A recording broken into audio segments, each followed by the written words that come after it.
Le të shtym dhe t'u japim jetë gjërave që Perëndia do që t'u japim jetë. Gjërave që do ta lartësojnë atë dhe që në fakt do të sillin një ndryshim në këtë botë. Dua t'ju them diçka. Unë refuzoj të kaloj këtu dhe të jem e padobishme.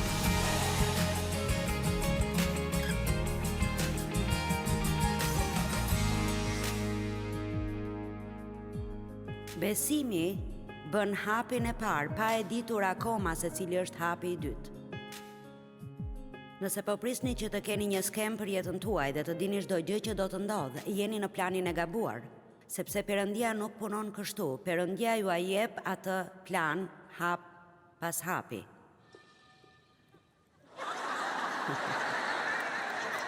Ndoshta është si një amen nga qielli, nuk e di këtë.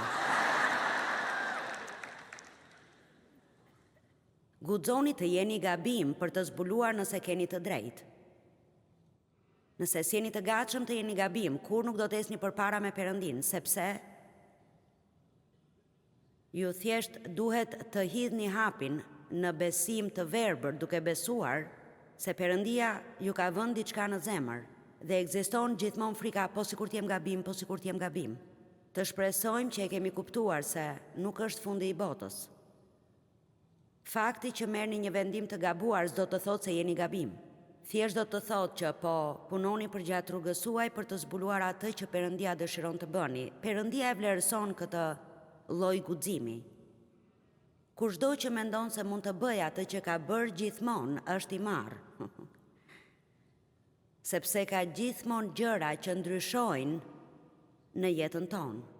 Synimi ynë duhet të jetë të drejtohemi dhe udhëzohemi nga fryma e shenjtë. Ky duhet të jetë synimi numër 1 i çdo besimtari, të drejtohet e udhëzohet nga fryma e shenjtë, të kënaq Perëndin dhe jo të kënaq njeriu. Amen.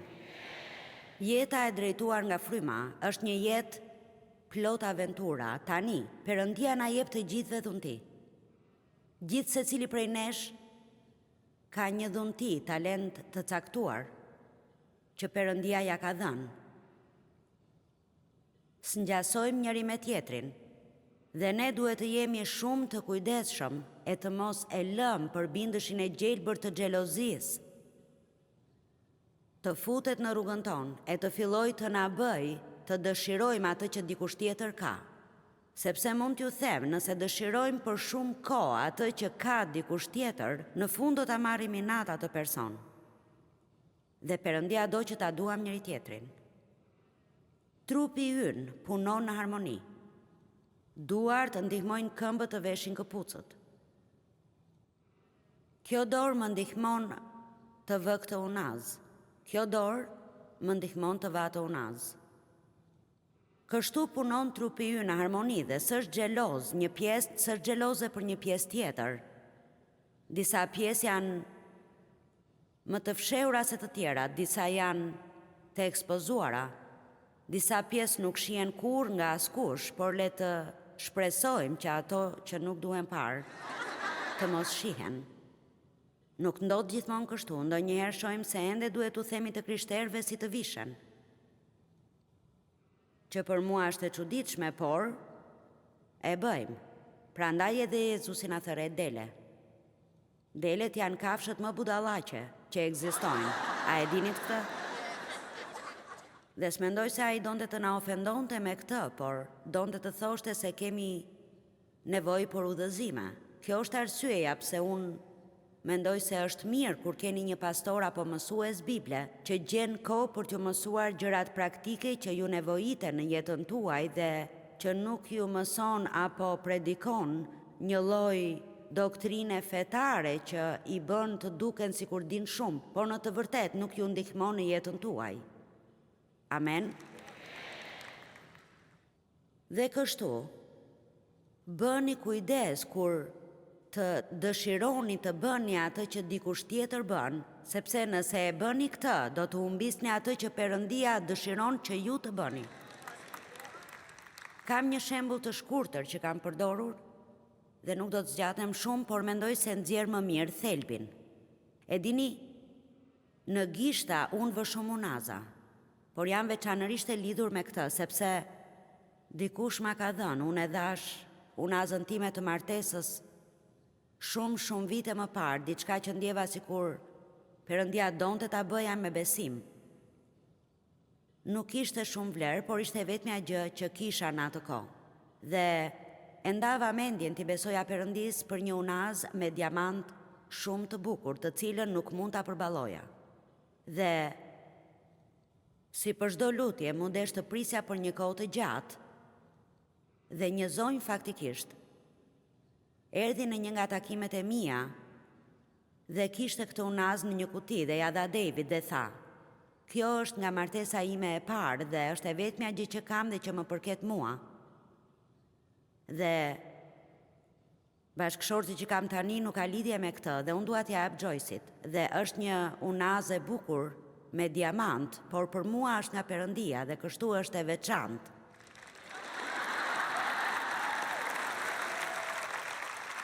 Për disa kohë pasi më dhan këtë unaz, unë nuk e vija sepse s'doja që dikush të më gjykonte. Dhe dua t'ju them se duhet jeni aq të guximshëm sa të vini dhuratat që Perëndia ju jep.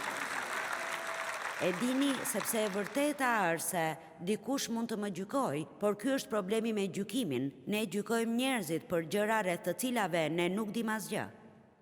E po, ajo ndoshta po I përdor gjithë ofertat që merr për të bler veshje të shtrenjta dhe unaza. Mos u bëni xheloz për atë që dikush ka, nëse nuk doni të bëni atë që ai ka bërë për ta fituar. Amen. Kështu, do ta pranoj se sytë më kënaqen kur e shoh këtë unaz. Sidomos pasi kam lyer thonjt, mendoj, është shumë e bukur. Mirë. Gishtat e mi e vën unazën.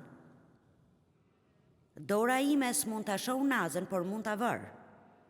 Sytë e mi e shohin unazën, por nuk mund ta vën atë. Tani, po sikur sytë e mi të ishin xheloz dhe të thoshnin, u lodhëm duke parë unazën.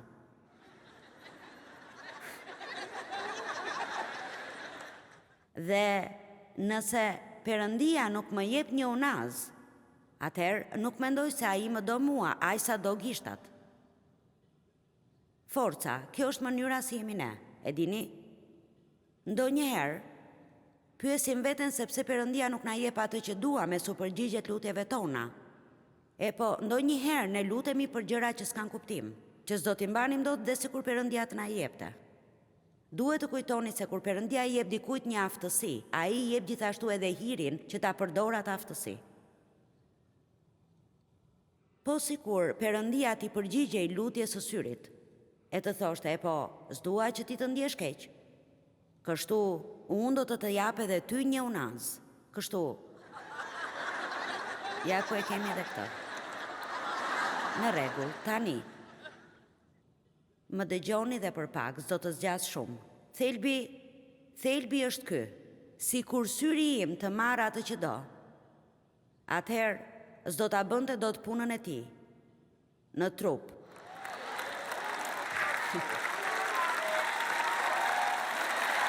Forca.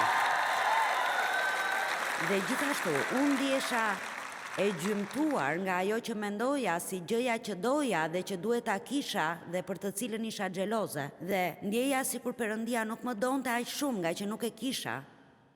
Besojini Perëndis aq sa të besoni se ai ju jep atë që ju keni aftësinë të mbani dhe se çdo pjesë që Perëndia I jep dikujt është një pjesë e rëndësishme dhe nuk ka rëndësi për Perëndinë nëse jeni në platformë apo në bodrum. Ajo që ka rëndësi për të është që ju me gëzim dhe me lumturi të bëni pjesën që ai ju jep të bëni me maksimumin e aftësive tuaja dhe shpërblimi juaj do të jetë po aq I madh sa I gjithkujt tjetër.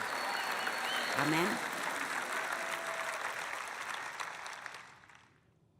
Mateu kapitulli 25. Mbretëria e qejve I ngjan gjithashtu një njeriu që kur po nisej për një udhëtim I thiri shërbëtorët e tij dhe u besoi pasuritë e veta. Njëri I dha 5 talenta, tjetri 2 dhe një tjetri 1, secilit sipas zotësisë së tij. E shihni këtë. Ai na jep secilit sipas zotësisë son. Sipas së cilës ai na jep gjithashtu, edhe aftësitë dhe pastaj na jep dhunti sipas aftësive. Dhe e dini se pse na jep dhunti sipas aftësive dhe jo përtej aftësive tona? Sepse ai nuk dëshiron që ne të stresohemi. Forca. Dhe ka kaq shumë stres sot në botë dhe shumë prej tij për shkak të krahasimit dhe konkurrencës dhe njerëzve të cilët përpiqen të zbulojnë se kush janë. Dhe ata mendojnë se vlera dhe dobia e tyre vijnë nga ajo që bëjnë. Dhe sinqerisht, fakti se kush jeni në Krishtin nuk ka as pak lidhje me atë që ju bëni. Amen. Ju jeni fëmijë të Perëndis kur jeni në bodrum, po aq shumë sa që jeni fëmijë të Tij kur jeni në platformë. Dhe nuk sjell as pak ndryshim. Perëndia na do në mënyrë të barabartë. Kështu më pëlqen kjo. Ai na jep dhunti sipas zotësive tona për të bërë diçka, sepse ai nuk do që të jemi nën stres dhe presion gjatë gjithë kohës. A e kupton ndonjë nga ju se stresi dhe presioni nën të cilët njerëzit jetojnë sot nuk janë vullneti i Perëndis? Dhe mund t'ju them se bota nuk ka për të ndryshuar dhe nëse ndryshon do të bëhet më keq. Nëse duam të kemi paqe, ne duhet të ndryshojmë. Nuk duhet të vazhdojmë të bëjmë lojra. Duhet të mos luajmë lojën që gjithë bota luan dhe të kuptojmë se ku qëndron vlera dhe dobia jon në të vërtetë. Ne kemi gjithë këto e dini gjëra në telefon, mund të kemi podcaste dhe gjëra të ndryshme të cilave unë as emrat s'ua mbaj mend. Instagram, njëri e ri, Instagram. E po ndoshta s'është aq i ri, por është për mua. Po them disa nga gjërat që ju mund të merrni. Stafi im nuk më lejon që t'i marr sepse kanë frikë për atë që mund të bëj. E dini, më thonë, jo, ti nuk e aftësin të postosh gjëra, do të kalosh përmes nesh, sepse ne nuk e dim se çfarë mund të postosh ti. Por unë kam Instagram dhe sikur më pëlqen të shoh atë që shërbesa jon po bën, e dini ata kanë gjithashtu, një herë në kaq kohë, ata kanë një listë të njerëzve, ndoshta ju pëlqen të ndiqni këta njerëz. Dhe kështu, unë zbulova se secili prej atyre butonave të vegjël ju thot se sa ndjekës kanë ata njerëz. Po them, ne jemi të dhënë pas numrave, apo jo? Dhe dini, unë di më shumë se kaq, por disa ditë më parë, pash dikë që më pëlqen dhe e dëgjoj ndonjëherë dhe mendova, Perëndia im, ky njeri pas ka shumë ndjekës. E po, ai pas ka më shumë ndjekës nga sa kam unë. Pastaj pa pritur, shoh se kam kaluar ndoshta 10 minuta duke kontrolluar numrat e gjithë këtyre njerëzve për të parë se sa shumë ndjekës kanë ata dhe duke pritur të shija nëse kanë më shumë ndjekës se unë dhe mendova, Joyce, çfarë mendon se je duke bërë? Dhe dëgjoni, është pothuajse si ata demonët e vegjël që duan të na glabrojnë. Po them, çfarë është kjo? Gjithsesi, një ndjekës. Mos do të thot kjo se ata po shohin në të vërtet, apo thjesht, e dini, dhe pastaj pëlqimet. Ata jo vetëm ndjekin, por dhe pëlqejnë. Po ju them, nuk ka shpresë as pak për ne nëse nuk e dim kush jemi në Krishtin. Amen. A do që ti jesh miku im në Facebook? Çfarë do të thot një mik në Facebook? Ju nuk e dini nëse është miku juaj, a do t'jetë pranë jush kur të keni nevojë? Ne nuk e kemi më idenë se çfarë është një mik. Ai është miku im në Facebook. Hapni librin e studioni se ç'është një mik. Një mik është dikush që do t'ju gjendet pranë kur të jeni sëmur, do t'ju gjendet pranë kur të shpërnguleni, do t'ju gjendet pranë kur keni një ditë të keqe, dhe do t'ju gjendet pranë kur të keni zemrën të thyer.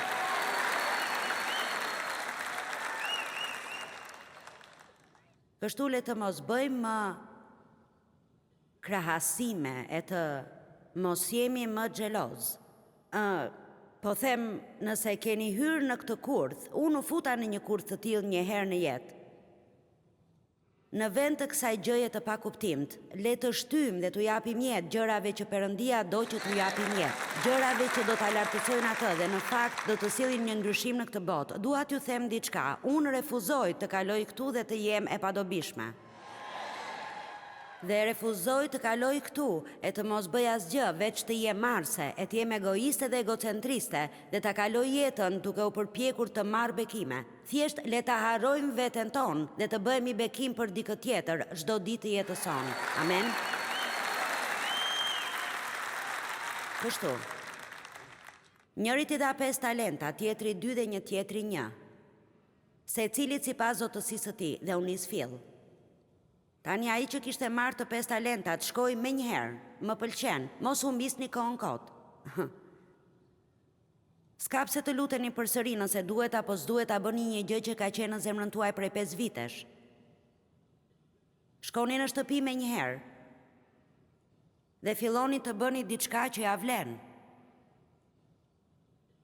Shkoi dhe bëri tregti me to dhe fitoi 5 të tjerë. Po ashtu, ai që kishte 2, fitoi 2 të tjerë. Kurse ai që kishte marrë 1, shkoi, hapi një grop në dhe e fsheu denarin e Zotit të vet. Tani ky është ai që do të përndjekim në këtë takim. Çfarë ndodh kur ju keni frikë? Ju fshiheni. Nga se kishte frikë ai kishte frikë të rrezikonte. Dhe për këtë po flasim në këtë takim. Mos keni frikë të rrezikoni. Mos kini aq shumë frikë të jeni gabim, sa të mos hidhni hapin për të zbuluar, nëse keni të drejtë. Nëse ka diçka që e doni nga Perëndia, kërkojani. Është e mahnitshme se çfarë ndodh kur luteni me guxim.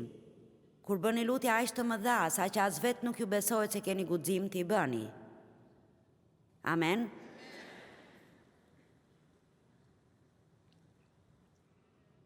Shkoi dhe fsheu denarin e Zotit të vet. Mbas një kohe të gjatë u kthye Zoti atyre shërbëtorëve dhe i bëri llogarit me ta. E shihni këtë?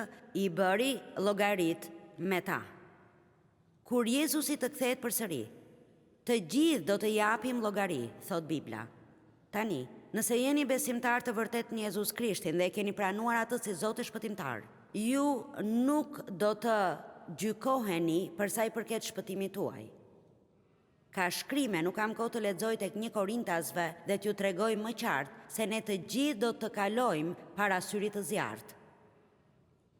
Kur unë mendoj për këtë ditë, ngazëllehem dhe kam edhe një frikë nderuese dhe thuhet se për çfarëdo që kemi bërë, që e kemi bërë me motive që janë vërtet si ari pastër, ne do të shpërblehemi për to. Por gjërat që janë bërë nga druri, kashta e degë të thata, me fjalë të tjera, gjërat që i kemi bërë për motive të gabuara, apo që të shihen, apo që të bijem në sy, apo të na shohin si të mirë, apo çfarëdo. Bibla thotë se ato të gjitha do të digjen nga zjarri. Ne do ta humbasim shpërblimin për secilën prej tyre, edhe pse personi vet do të shpëtohet e s'do të digjet nga zjarri. Kështu shpëtimi ynë nuk bazohet në asnjë nga punët tona të mira, bazohet tek besimi ynë në Jezus Krishtin. Por, mos e merrni gabim, Bibla është shumë me qartë se do të ketë shpërblime ose humbje të shpërblimeve për ato vepra që bëjmë ndërsa jemi në tokë. Apo më ndiqni? Por, apo më kuptoni të gjithë, Jezusi do të kthehet.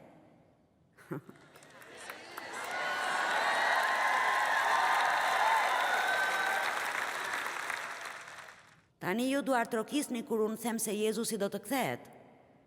Por, më mirë sigurohuni se po jetoni tani në një mënyrë që do t'ju bëjë të duar trokisni kur ai të kthehet. Por forca, të bëhemi serioz për këtë. Amen? Dhe kështu, bëni çdo vepër të mirë që ju mund të bëni, por bëheni për arsyet e dura. S'ka pse të përpiqeni të bëni vepra të mira që Perëndia t'ju doj, ai tashmë ju do shumë. Do t'ju them diçka dhe kjo është sinqerisht e vërteta e Perëndis. Perëndia kurrë nuk do t'ju doj më shumë nga sa ju do pikërisht në këtë moment, pavarësisht se çfarë bëni. Dëgjoni, për disa njerëz kjo është diçka dëshpëruese, nëse ai nuk më do më shumë se kaq, pavarësisht se çfarë bëj, pse duhet të bëj gjën e drejtë? Sepse ne bëjmë gjën e drejtë nga që e duam atë dhe jo që ta bëjmë atë të na doj më shumë. Forca, e dëgjuat këtë. Unë dua t'i trajtoj njerëzit mirë, sepse besoj se Perëndia bekohet shumë kur i trajtojmë njerëzit mirë. Unë dua të bëj çdo gjë që mund të bëj për të, për shkak të gjithçkaje që ai ka bërë për mua. Është shumë e vështirë që ne të ngulisim në kokë, se Perëndia na do me anë të hirit dhe me anë të mëshirës së tij. Ne jemi shpëtuar me anë të hirit dhe mëshirës, por kjo s'do të thotë as pak se nuk duhet të përpiqemi për të bërë vepra të mira sa më shumë të mundemi. Nuk shpëtohemi prej tyre, por nëse e duam atë dhe vlerësojmë atë që ai ka bërë për ne, do të bëjmë vepra të mira. Kështu, le ta harrojmë idenë se kudo ku ne shkojmë do të marrim bekimet tona.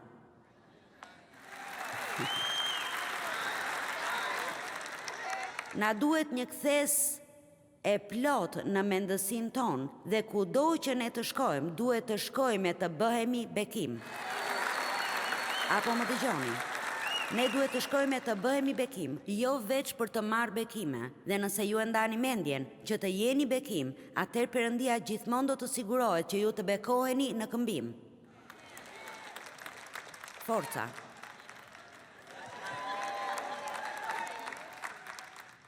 Kështu duhet të mendojnë vërtet të krishterët. Amen? Dhe nëse se bëjmë këtë, do të jemi ndryshe nga të tjerët në botë.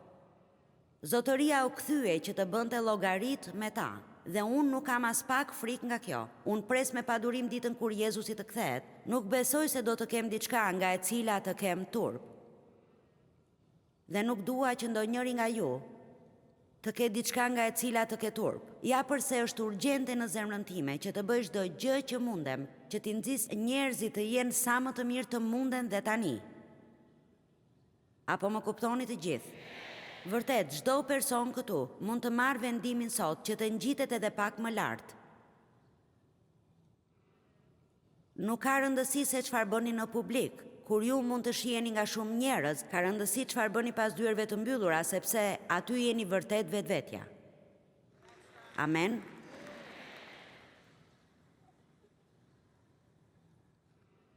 Ai që kishte marrë të 5 talenta të doli përpara dhe i paraqiti 5 të tjerë duke thënë: Zoti, më besove 5 talenta, ja, me ato unë fitova 5 të tjerë. Dëgjoni, dhe Zoti i tha: Të lumt.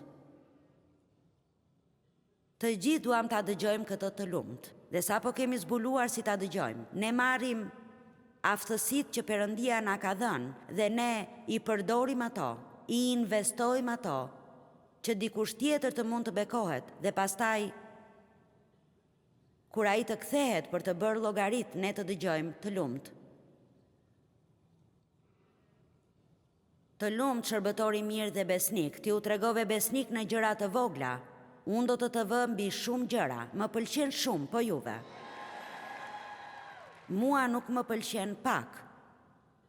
Jam fan se e madhe e shumë. Dhe kështu, më pëlqen kjo pjesa të lumt. Më pëlqen pjesa shërbëtori mirë dhe besnik. Më pëlqen kjo pjesa shumë. Por do t'ju them diçka që më pëlqen më shumë se gjithçka, por që ne nuk i kushtojmë shumë vëmendje. Ai thot: Ti u tregove besnik në gjëra të vogla, unë do të vë mbi shumë gjëra, hyr në gëzimin e Zotit tënd. Këtë duam edhe ne. Pikërisht këtë. Po ju bëj një pyetje. Çfarë është ajo gjë që dëshirojmë ne përveç se të jemi të lumtur? As është kjo ajo që duam, të jemi të lumtur? Nuk ka rëndësi çfarë zotërojmë nëse jemi të lumtur. Asgjë nuk ka vlerë. Forca, thjesht duam të jemi të lumtur. Këtu na thuhet si të jemi të lumtur. Merrni atë që keni dhe investojeni që të mund të dëgjoni të lumt shërbëtori mirë dhe besnik. Tani hyr në gëzimin e Zotit tënd.